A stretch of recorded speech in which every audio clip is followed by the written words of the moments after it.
সুপ্রিয় শিক্ষার্থী, শুভ সকাল। আশা করি সবাই ভালো আছো, আমিও ভালো আছি। আজকে আমরা অর্থনীতি প্রথম পত্রের তৃতীয় অধ্যায় নিয়ে আলোচনা করব। তো তৃতীয় অধ্যায়ের শুরুতে আমরা জ্ঞানের বিষয়গুলো নিয়ে আলোচনা করার চেষ্টা করব। তো শুরুতেই উৎপাদন।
উৎপাদন বিনিময় মূল্য আছে এমন জিনিসের উপযোগ সৃষ্টি করাকে উৎপাদন বলা হয়। তো সাধারণত উৎপাদন বলতে বোঝায় যে কোনো কিছু সৃষ্টি করা, কিন্তু প্রকৃতপক্ষে মানুষ কোনো কিছু সৃষ্টি বা ধ্বংস কিছুই করতে পারে না। শুধু মানুষ তার শারীরিক ও মানসিক পরিশ্রমের মাধ্যমে উপযোগ সৃষ্টি করতে পারে। আর অর্থনীতিতে উপযোগ সৃষ্টি করাকে উৎপাদন বলা হয়। তবে বাজার অর্থনীতিতে শুধু উপযোগ সৃষ্টি করলে উৎপাদন হিসেবে বিবেচিত হয় না। উৎপাদন হিসেবে বিবেচিত হতে হলে অবশ্যই উপযোগ সৃষ্টির পাশাপাশি বিনিময় মূল্য থাকতে হবে। সে কারণেই উৎপাদনের সংজ্ঞায় বলা হয়েছে যে বিনিময় মূল্য আছে এমন জিনিসের উপযোগ সৃষ্টি করাকে উৎপাদন বলা হয়।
উৎপাদন ও উৎপন্ন, প্রোডাকশন অ্যান্ড প্রোডাক্ট। যে উৎপাদন হচ্ছে একটি প্রক্রিয়া যার মাধ্যমে উপযোগ সৃষ্টি করা হয়, আর উৎপন্ন হচ্ছে উৎপাদন প্রক্রিয়ার ফল। যেমন গাছ থেকে কাঠ তৈরি করলে তার উপযোগ সৃষ্টি হয়, এবং ওই কাঠ দিয়ে যখন একটি টেবিল তৈরি করা হয়, টেবিলটা হচ্ছে উৎপন্ন।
ভূমি বা ল্যান্ড যে উৎপাদন কাজে ব্যবহৃত হয় এমন সকল প্রাকৃতিক সম্পদকে ভূমি বলা হয়। তো সাধারণত ভূমি বলতে পৃথিবীর উপরিভাগ বা ভূপৃষ্ঠ বা মাটিকে বোঝায়, কিন্তু অর্থনীতিতে ভূমি বলতে উৎপাদন কাজে ব্যবহৃত হয় এমন সকল প্রাকৃতিক সম্পদকে ভূমি বলে। তো ভূমি হচ্ছে উৎপাদনের যে উপকরণ আছে, আমরা জানি যে উৎপাদনের উপকরণ চারটি: ভূমি, শ্রম, মূলধন, সংগঠন। তো উৎপাদনের উপকরণের প্রথম উপাদানটা হচ্ছে ভূমি।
উৎপাদনের দ্বিতীয় উপকরণটা হচ্ছে শ্রম।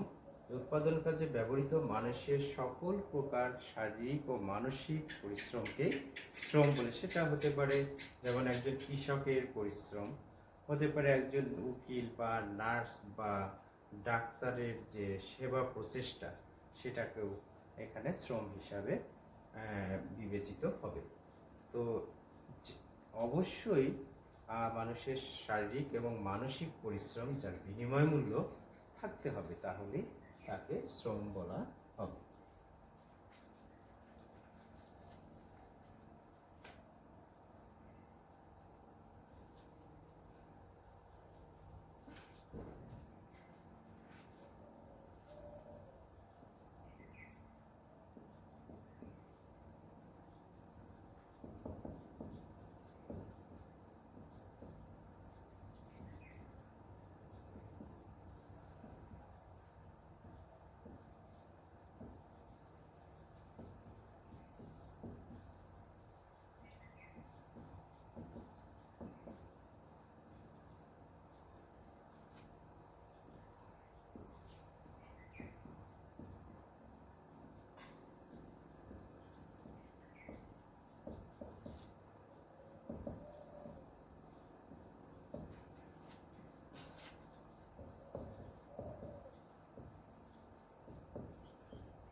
মূলধন উৎপাদনের তৃতীয় উপকরণটা হচ্ছে মূলধন, যে সকল দ্রব্য সামগ্রী মানুষের শ্রম দ্বারা উৎপাদিত এবং সেগুলো সরাসরি ভোগে ব্যবহৃত না হয়ে পুনরায় উৎপাদন কাজে ব্যবহার করা হয়, সেগুলোকে বলা হয় মূলধন। যেমন একটি কাঠ দিয়ে লাঙ্গল তৈরি করা হলো, তাহলে লাঙলটা মানুষের শ্রম দিয়ে উৎপাদিত এবং সেই লাঙল দিয়ে আবার কি করা হলো, যে পরবর্তীতে উৎপাদন কাজে ব্যবহার করা হলো।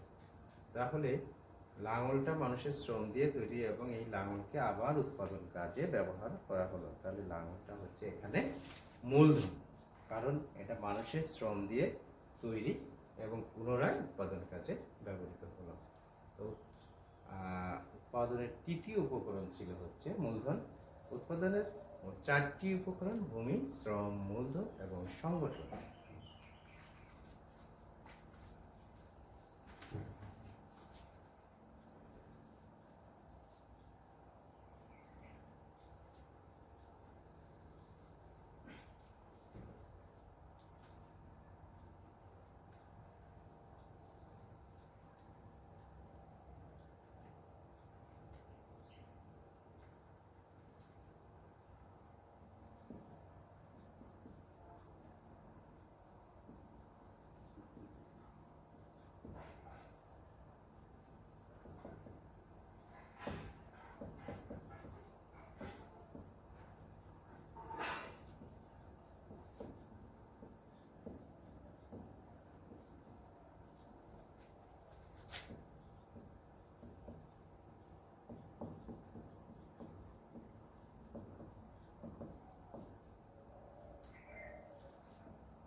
উৎপাদনের চতুর্থ ও শেষ উপকরণ হচ্ছে সংগঠন। সংগঠন একটি বিভক্ত ধারণা, অর্থাৎ সংগঠনকে দেখা যায় না। সংগঠন হলো একটি প্রক্রিয়া যার মাধ্যমে উৎপাদনের অন্যান্য উপাদান যেমন ভূমি, শ্রম, মূলধনকে একত্রিত করে এবং উৎপাদন ক্ষেত্রে এগুলোর সুষ্ঠু সমন্বয়, সঠিক সমন্বয় সাধনের কাজটা করে থাকে সংগঠন। তাহলে যে উৎপাদনের জন্য যে 4টি উপকরণ ভূমি, শ্রম, মূলধন এবং সংগঠন, এই 4টা উপকরণ নিয়ে আমরা জানলাম যে আসলে এই 4টা উপকরণ কি।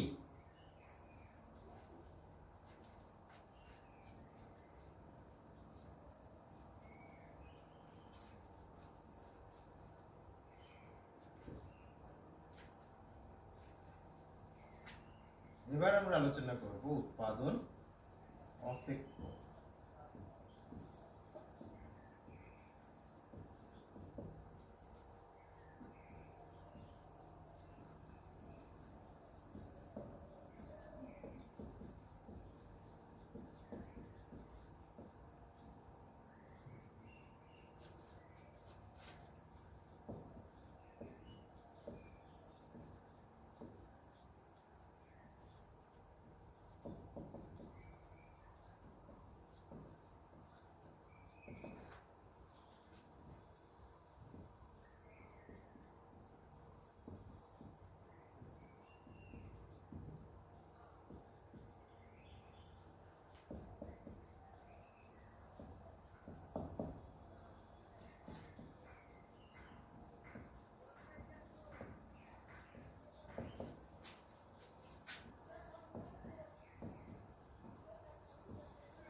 উৎপাদন অপেক্ষক বা প্রোডাকশন ফাংশন, যে উৎপাদন ও উপকরণের মধ্যে যে নির্ভরশীলতার সম্পর্ক রয়েছে তাকে উৎপাদন অপেক্ষক বলে। Q equal to function of L A L B K O, অর্থাৎ কিউ হচ্ছে উৎপাদনের পরিমাণ, এফ হচ্ছে ফাংশন,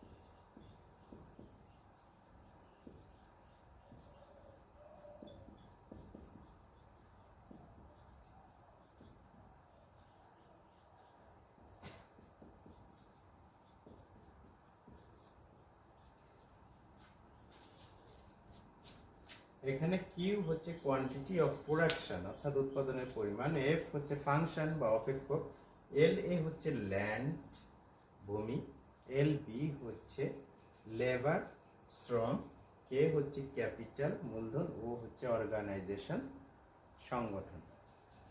তাহলে এই যে উপকরণের সাথে উৎপাদনের যে নির্ভরশীলতার সম্পর্ক সেটাকেই বলছি আমরা উৎপাদন অপেক্ষক।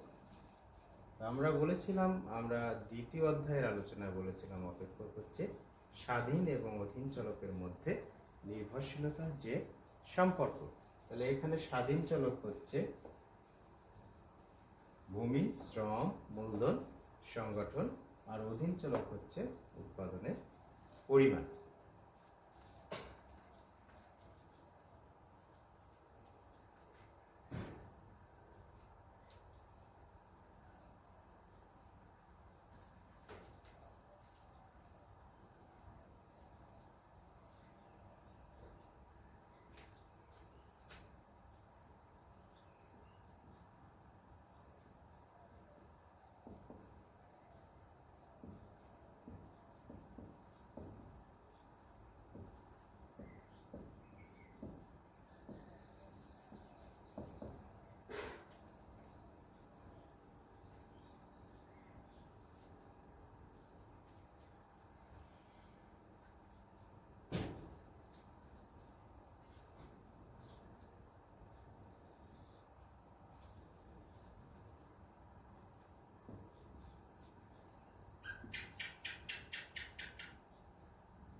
এখন উৎপাদন অপেক্ষককে আমরা একটা চিত্রের মাধ্যমে যদি দেখি, যে ভূমি অক্ষে আমরা দেখেছি শ্রমের পরিমাণ, ভূমি অক্ষে শ্রমের পরিমাণ, লম্ব অক্ষে উৎপাদনের পরিমাণ।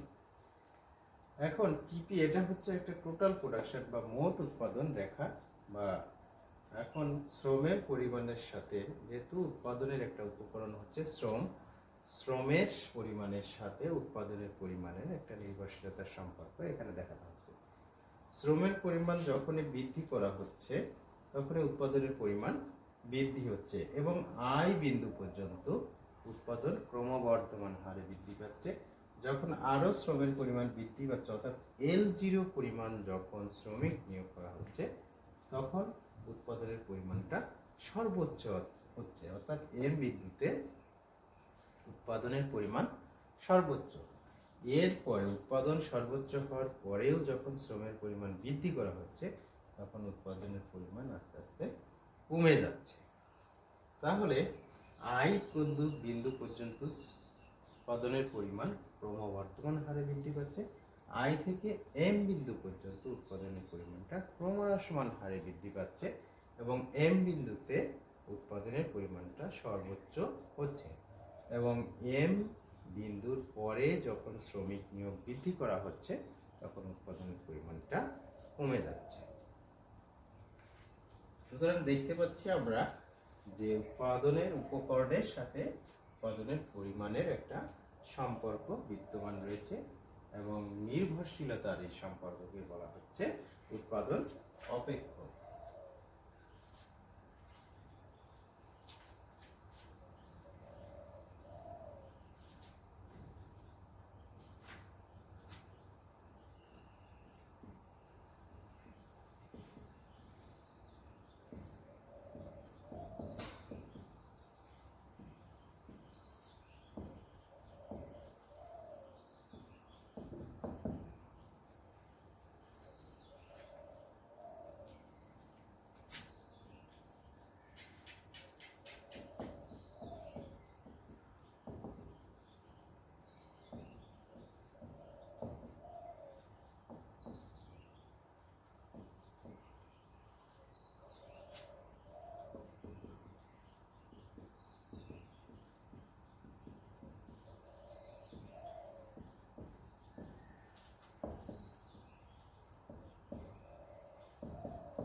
স্বল্পকাল এবং দীর্ঘকাল দুটা শব্দের সাথে আমরা পরিচিত হই। প্রথমে স্বল্পকাল হচ্ছে এমন একটা সময়কে বোঝায় যে সময়ে সকল উপকরণ পরিবর্তন করা সম্ভব নয়।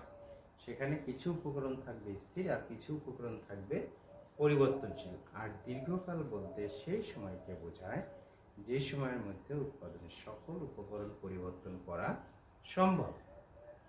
তাহলে স্বল্পকালীন উৎপাদন অপেক্ষকের মধ্যে আমরা দেখছি যে দুই ধরনের উপকরণ থাকছে। একটা হচ্ছে স্থির উপকরণ আর একটা হচ্ছে পরিবর্তনশীল উপকরণ। তাহলে বলা যায় যে স্থির উপকরণ এবং পরিবর্তনশীল উপকরণের সাথে উৎপাদনের যে নির্ভরশীলতার সম্পর্ক, সেই সম্পর্ককে বলা হয় স্বল্পকালীন উৎপাদন অপেক্ষক। Q equal to function of L K bar, এখানে বার দিয়ে বোঝানো হয়েছে, ক্যাপিটালটা এখানে স্থির আর লেবারটা এখানে পরিবর্তনশীল। সুতরাং এটা একটা, যখনই এই ধরনের একটা অপেক্ষক দিয়ে বললে এটা কি ধরনের উৎপাদন হবে, এটা তখন বলা হবে যে স্বল্পকালীন উৎপাদন অপেক্ষক। কারণ এখানে লেবার পরিবর্তনশীল, ক্যাপিটালটা স্থির, কে এর উপরে যেহেতু একটা বার দেওয়া হয়েছে অর্থাৎ স্থির বোঝানো হয়েছে, সুতরাং এটা স্বল্পকালীন উৎপাদন অপেক্ষক।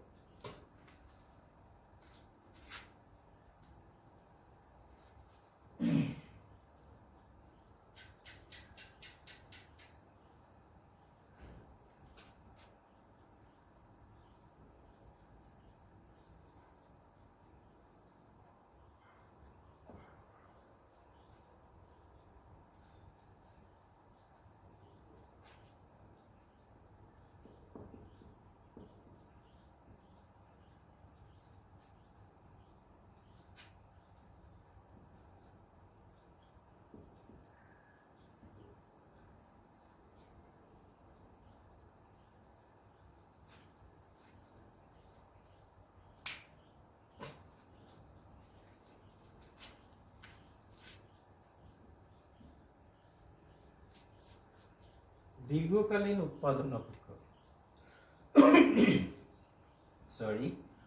দীর্ঘকালীন উৎপাদন অপেক্ষক আমরা জানি যে দীর্ঘকাল বলতে এমন একটা সময়কে বোঝানো হয় যেখানে উৎপাদনের সকল উপকরণ পরিবর্তন করা সম্ভব, অর্থাৎ দীর্ঘকালে কোনো স্থির উপকরণ থাকবে না, সেখানে সমস্ত উপকরণই কি পরিবর্তনশীল। সুতরাং বলা যায় যে পরিবর্তনশীল উপকরণের সাথে উৎপাদনের যে নির্ভরশীলতার সম্পর্ক তাকে দীর্ঘকালীন উৎপাদন অপেক্ষক বলে। আমি আবারও বলছি যে পরিবর্তনশীল উপকরণের সাথে উৎপাদনের যে নির্ভরশীলতার সম্পর্ক তাকে দীর্ঘকালীন উৎপাদন অপেক্ষক বলে। যেমন এখানে Q equal to function of L K. এখানে লেবার এবং ক্যাপিটাল দুইটা উপকরণই পরিবর্তনশীল, এখানে কোনো উপকরণই স্থির নয়, সুতরাং এটা একটা দীর্ঘকালীন উৎপাদন অপেক্ষক।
উৎপাদনে আমরা দেখেছি যে দুইটা উপকরণ ব্যবহৃত হয়, একটা হচ্ছে স্থির উপকরণ আর একটা হচ্ছে পরিবর্তনশীল উপকরণ। তাহলে উৎপাদন বাড়ানো বা কমানোর ক্ষেত্রে যে উপকরণের কোনো পরিবর্তন হয় না তাকে বলা হয় স্থির উপকরণ। আবার বলছি আমি, যে উৎপাদন যদি বৃদ্ধি করি অথবা উৎপাদন যদি হ্রাস করি সেক্ষেত্রে যে সকল উপকরণের কোনো পরিবর্তন হয় না তাকে স্থির উপকরণ বলে। যেমন জমি, যেমন বিল্ডিং, এগুলোর কোনো পরিবর্তন হয় না।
পরিবর্তনশীল উপকরণ, যে উৎপাদন বৃদ্ধি বা উৎপাদন হ্রাসের সাথে সাথে যে সকল উপকরণ পরিবর্তন হয় তাকে পরিবর্তনশীল উপকরণ বলে। যেমন আমরা যদি জুসের উৎপাদনের কথা বলি, যে জুসের উৎপাদন যত আমরা বৃদ্ধি করব তত আমাদের আমের পরিমাণ বৃদ্ধি করতে হবে। একই সাথে জুসের উৎপাদন যদি হ্রাস করতে চাই তাহলে সেক্ষেত্রে আমের পরিমাণও কমে যায়। তাহলে উৎপাদন বৃদ্ধি বা হ্রাসের সাথে যে সকল উপকরণ পরিবর্তন হয় তাকে পরিবর্তনশীল উপকরণ বলে।